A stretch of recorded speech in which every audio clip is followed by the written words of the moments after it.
Listen, 50% were DNFs in January in a Cornish storm. And guess who just pressed enter? In my 50s, ready for my next ultra, chasing UTMB stones. But I could have chosen an easier race abroad. No, I chose Arc of Attrition 100. I completed Arc 50 earlier this year. I'm familiar with the back end of the course, the boulders, the bogs, scrambling, and the no mercy. Towards the end, I passed a few 100-milers. They were like zombies shuffling through the night. I had great respect for them, and they're one of the reasons why I'm going to do this race. I need to recce the first half of the course though, and hopefully with some support I can get that done before January. To get this far to enter, you need to qualify by doing a 100-miler or a 100k with 2,500 meters vert. You obviously need the winter kit and your granny scarf, and you need the guts to pay the entry fee when you know the weather is going to be bad. 4,250 meters of jagged climbing along the coast. There's no rest, there's no flat. You're either ascending, descending, and when you get to a flat, you're on the sand. I think I made that bit up. Not always on the sand, you might be running on the road. There are a few roads. On top of that, you got probable 20 hours of darkness, horizontal rain. Here's a fact for you. In 2016, one runner DNF'd. He DNF'd because his eyelashes froze. I don't want that to happen to me. 100 miles for sure is a long way, but you only get 36 hours to complete it. There's 7 guillotines as such, 7 cutoff points that you got to make, or you're out. Finish this race and I'll be UTMB ready. Foul, and I'll have a good story for the pub. Either way, I'm going to prove that 50 plus legs can still dance with the devil on the Cornish coast. And my training plan, Monday,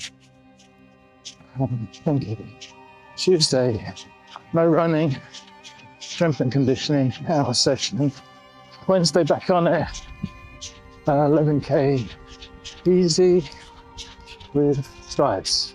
Always a hilly session as well. Thursday, this thing called Kenyan Hills, which is 5 minutes tempo, working hard, up and down hill. Objective is during that 5 minutes to ascend and descend, and then a 3 minutes rest, and then go again. I chose a little loop. I'm sure I'm quite easy, 1 hour. You know, if you want to run easy, you're not going to run hard, and you know the next day you're going long. 27k, 6 gels, 6 cis gels, litre of water, and 5k, 3 hours, 20 I think, by the time I get finished here. Doesn't matter if I touch the gate or not, I touched the gate. Yeah, I finished this gate here. I'm done. It's a little bit muddy today, just really difficult to get out today. Very difficult to go on the long runs recently. I've been worried about, oh, I've got injury, I've got a problem with my hip, got a problem here, problem there. I travelled the other week and I did some street running. For me, that's high impact, and I was running with my trail shoes. I don't know whether that's bad. Today I kept a very small, fast cadence and small stride. Tried to keep my feet underneath me, don't extend too much on the downhills again. Really fast cadence, and I go around and I don't feel any worse for it. Been using the massage gun a lot more recently. 2 strength conditioning sessions this week. My muscles, my legs were quite tight, so I used the gun. Yeah, after the strength conditioning sessions, I was concerned that I'd go and then the next day my legs were so tight I might pull something. So I'm using the gun and rolling. I think it works. Today it was a bit muddy. My feet are okay. My feet are okay. I'm running with the Max dry socks. My feet are nice and warm. They got a bit muddy. They're not too wet. Follow the journey, like and subscribe.